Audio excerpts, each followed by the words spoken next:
ఖానాపూర్ పట్టణంలో మొన్న నడి రోడ్డుపై అలేఖ్యను హత్య చేసిన శ్రీకాంత్ మరియు శ్రీకాంత్కు సహకరించిన వారికి కఠినమైన శిక్ష విధించాలని పాత్రికేయుల సమావేశంలో కోరిన అలేఖ్య కుటుంబ సభ్యులు, మహిళా సంఘాలు.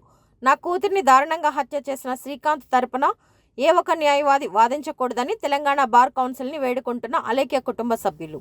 అమ్మాయిని వెంటబడి హత్య చేయడాన్ని మేము ప్రైశీల మహిళా సంఘం తరఫున ఖండిస్తున్నాము.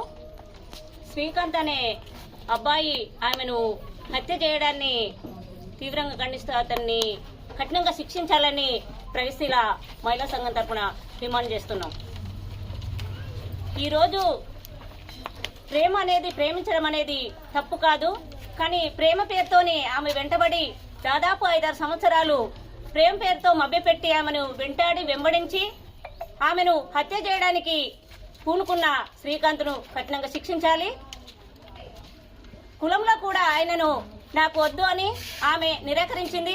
ఆ ప్రేమ వద్దు, అతను వద్దు, మా తల్లిదండ్రులు చేసిన పెళ్లే నేను చేసుకుంటానని చెప్పినప్పటికీ ఆమెను వెంటాడుతూను ఆమెను ఎప్పుడు కూడా కనిపెడుతూ ఆమెను చంపడానికి ఒక ఆయుధం కూడా తయారు చేసుకొని శ్రీకాంత్ అనే వ్యక్తి ఆమెను రోజు కూడా కనిపెడుతూ ఉండి వెంబడిస్తూ ఆమెను పట్టబగలే నడి రోడ్డు పైన ఖానాపూర్ పట్టణంలో సభ్య సమాజం సిగ్గుపడేలా ఆమెను హత్య చేయడాన్ని మేము తీవ్రంగా ఖండిస్తున్నాము.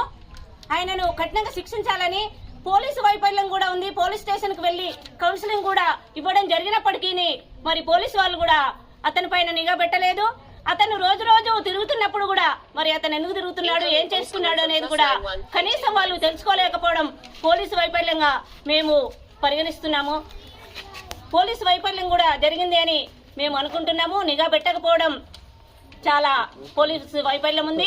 ఎస్ఐ గాని, సిఐ గాని మరి పట్టణంలోనే ఉంటూ అలాంటి వ్యక్తిని కనిపెట్టకపోవడం చాలా దారుణము. ఇలాంటి హత్యలు జరిగినప్పుడు కూడా మరి వాళ్ళ ఇంటి దగ్గర పోలీసు బందోబస్తు పెట్టారు. వాళ్ళను చంపుతామనా లేకుంటే వాళ్ళ ఇల్లు కాలబెడతామనా? మరి ఈ హత్య జరిగిన ఇంటికి ఏ పోలీసు బందోబస్తు ఉంది? అలాంటి వాళ్లకు సాయం చేయడము పోలీసులు చాలా సిగ్గుచేటుకరము. సంఘం తరపున ముందుండి పోరాటం చేస్తామని ఆ శ్రీకాంత్ అనే వ్యక్తిని కఠినంగా శిక్షించాలని, అలాంటి శిక్షలు జరిగినప్పుడు ఇంకొకటి జరగకుండా ఉంటుందని మేము డిమాండ్ చేస్తున్నాం.